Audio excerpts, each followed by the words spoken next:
Did you know, in the books, Ormond Hightower had to fight his way through the Reach to get to King's Landing? Gildane writes, "Farther south, Lord Costane had issued forth from Three Towers to fall upon Ormond Hightower's baggage train. This is because Criston Cole killed Lord Costane in King's Landing, which is probably the reason why House Costane did this." Gildane writes, "Worse, reports had reached Ormond Hightower's lordship that a host equal in size to his own was descending on the Manda, led by Thaddeus Rowan, Lord of Goldengrove. Lord Ormond had therefore decided he could not proceed without support from King's Landing. We have need of your dragons," he wrote. So, in the books, House Rowan is one of the strongest houses in the Reach. Also, in the main series, Rathys Rowan is one of Mace Tyrell's strongest bannermen and named to Tywin's small council. Both Tyrion and Tywin think highly of him, and Kevin even thinks he should be Hand of the King after Tywin. Now, back to House of the Dragon. The show just had Ormond's march towards King's Landing be unmolested. But it would have been nice for the show to recognize the pockets of resistance that were loyal to Viserys and rose up for Rhaenyra, despite being surrounded by Greens. Gildane writes, "Supremely confident in his own prowess as a warrior and the might of his dragon Vhagar, Aemond was eager to take the battle to the foe. The Dragonstone is not the threat," he said. "No more than Rowan and these traitors in the Reach. The danger is my uncle. Once Daemon is dead, all these fools flying our sisters' banners will run back to their castles and trouble us no more." Aemond is actually right about this. With Rhaenys dead, Rhaenyra only has one seasoned, battle-hardened veteran who can ride a dragon left to her, and that is Daemon. Kill him, and suddenly Rhaenyra will look like the weaker side.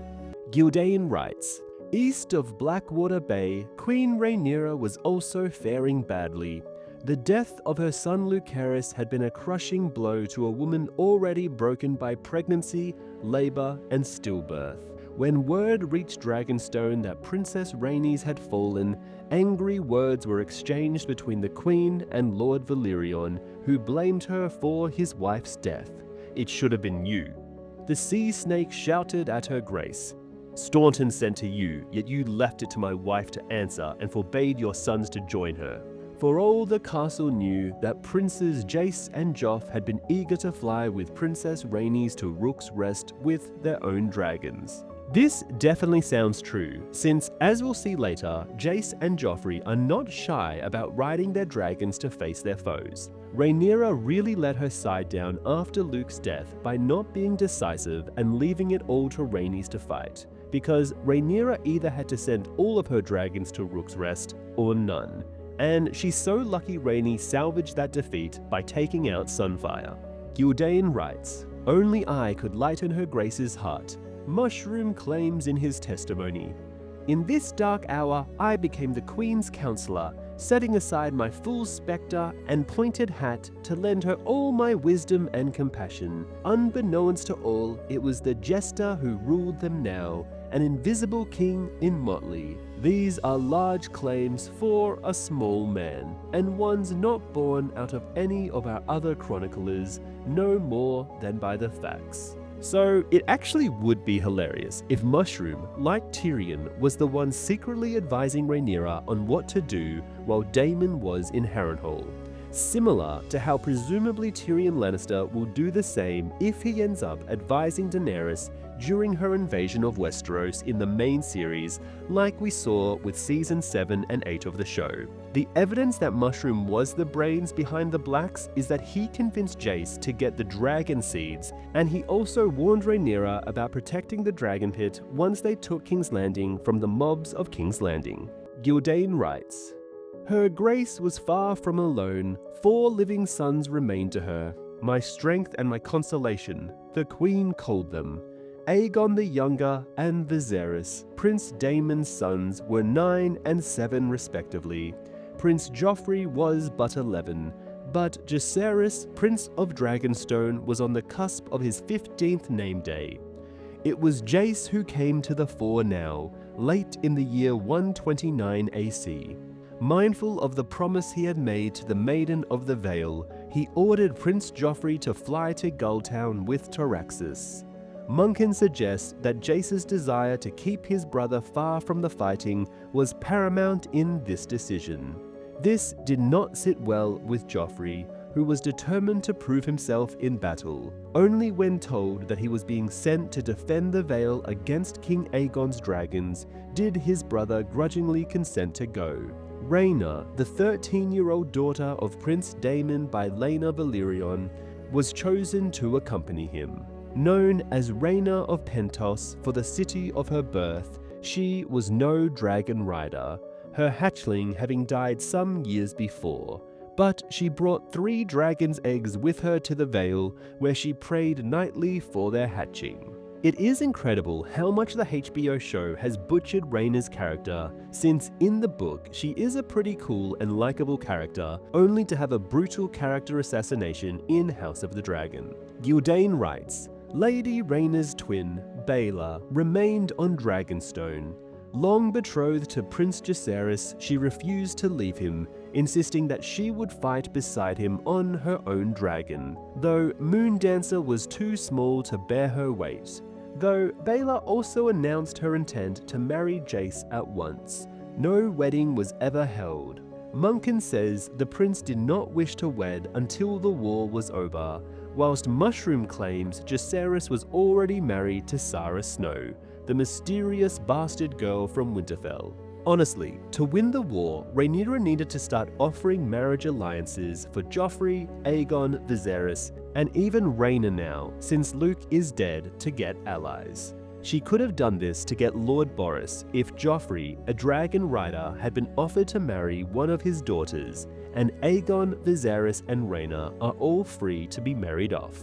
Gyldayn writes, the Prince of Dragonstone also had a care for the safety of his half-brothers, Aegon the Younger and Viserys, aged 9 and 7.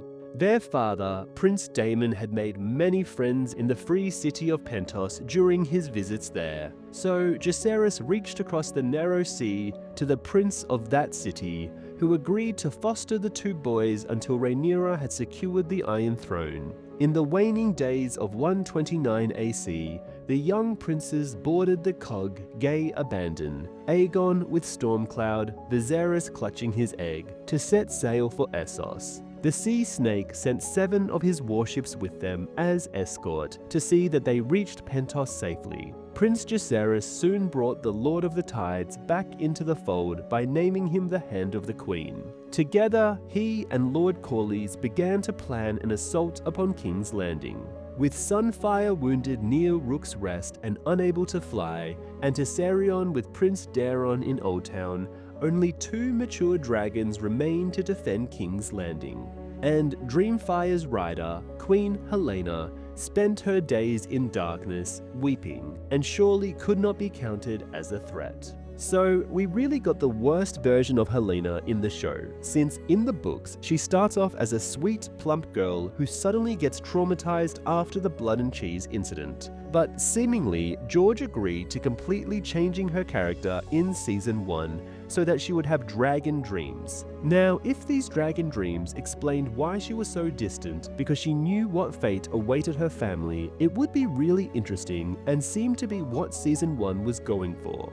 Instead, Season 2 had Helaena barely react to the death of her son and really play no role except for being Alicent's motivation to betray her sons so Helaena can live, even though they aren't even really close.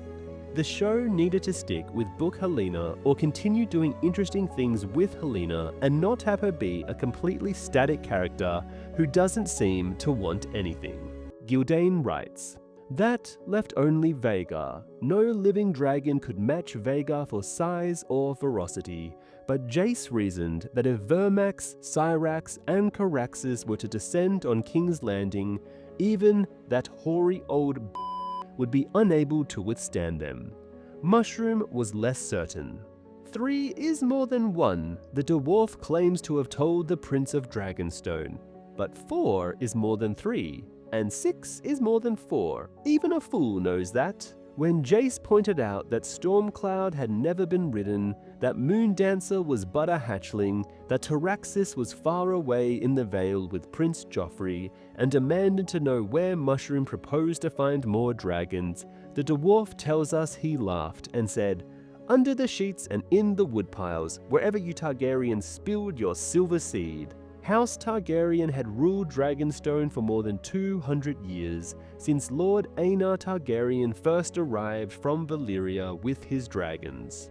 Though it had always been their custom to wed brother to sister and cousin to cousin, young blood runs hot, and it was not unknown for men of the house to seek their pleasures amongst the daughters and even the wives of their subjects, the small folk who lived in the villages below the Dragonmont, tillers of the land and fishers of the sea. So this piece of evidence really supports the idea that Mushroom was like the Tyrion Lannister of Fire and Blood, a scheming dwarf with a dragon queen that he helps advise. If this is true, then it is hilarious how the Maesters erase the dwarf's legacy by claiming that Mushroom was no advisor, but a court fool, and all his good advice can simply go uncredited or given to other people. However, in this, Jace and Rhaenyra were too racist to consider lowborn as suitable dragon riders, which is why Mushroom was credited. Although maybe the reason why Mushroom does this is because he wants to try and get a dragon for himself, which George has heavily foreshadowed with Tyrion and his dragon dreams. Anyway, subscribe for more.